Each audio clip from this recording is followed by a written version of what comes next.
Eto na mga kabasketball, Coach Tim Cone, sino-sino ba yung mga players na pwedeng idagdag sa Gilas sa darating na FIBA OQT?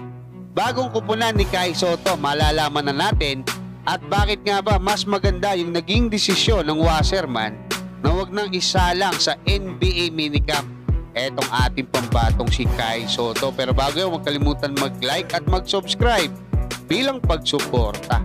Kahapon nga mga kabasketball ay ibinalita na ng Business Mirror na ibalita na rin natin yan kasi nga nakausap nila etong si Coach Tim Cone kung saan sinasabi nga ni Coach Tim na out na etong si AJ Edu para nga dyan sa training, no, sa mga tune-up games at maging dito nga sa FIBA OQT.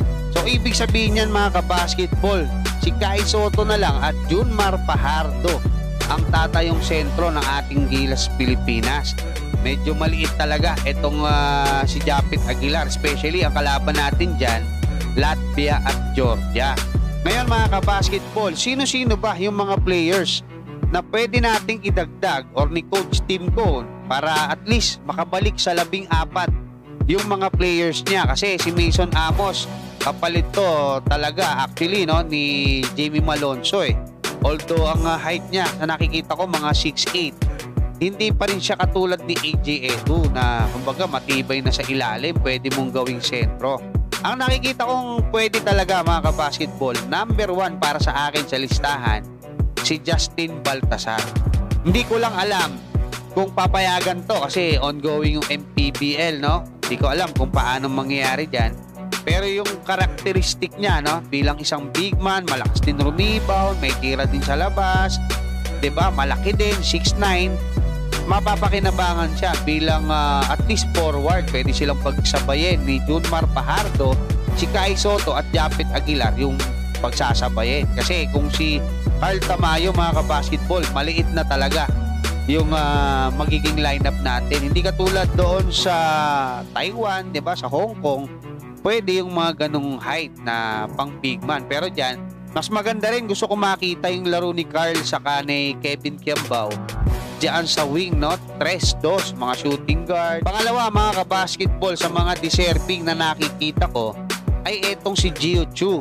Nung huling picture nila, no, kasama si Kai saka si AJ, mas malaki na siya kay AJ eh. So kung 6'10 si AJ, most likely mga 6'11 etong si Gio Chu. Diba? Nakapaglaro na to sa professional basketball nung diyan nga sa ano, no, sa Taiwan Mustangs. So ibig sabihin may ano na siya, may experience na siya at naglalaro din naman sa senior ng Gilas to. Yun nga lang hindi siya katulad ni AJ Edo talaga na kumbaga matigas sa ilalim. Pero yung height niya mga kabasketball, magagamit natin yon pang depensa, pang rebound, 'di ba? Saka pag napasahan sa ilalim yan, nakita na naman natin yung pasahan ngayon ng Gilas, di ba? So, pwedeng mapakinabangan. At least, ma-adjust yung mga height. Si Carl Tamayo magiging wing ulit kasi hindi siya nga pwedeng umakit sa forward. Mahihirapan na tayo. Pati si Kevin Kiambao, mas maganda na sa wing lang sila. Patungkol naman, dito nga sa naging pagpirma netong si Kiefer Ravena bilang kapalit ni Kai Sotto bilang Asian import ng Yokohama B Corsairs. Ibig sabihin mga kabasketball, hindi na pwede dyan si Kai sa Yokohama. So ganyan po yan, hindi local itong si Kiefer Ravena. Para sa akin mga kabasketball, napakaganda ng mga galaw na ginagawa ngayon ng Wasserman Agency, no, ng kampo niya.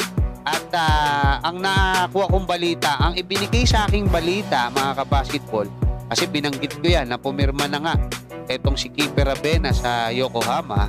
Hintayin natin kasi ilalabas na raw yung announcement. Hindi kasi nila hawak yan mga kabasketball, hawak yan ng mismong team na kumuha kay Kai. At para sa akin, napakaganda ng desisyon ng Wasserman na hindi na isalang sa NBA minicamp etong ating pambatong si Kai Sotto. Kasi ang totoo niyan, pwede naman nilang ilagay sa Summer League si Kai kahit hindi na mag-minicamp eh. Gaya ng nangyari sa Orlando Magic. Hanggang dyan muna mga kabasketball, maraming salamat. At God bless sa inyong lahat.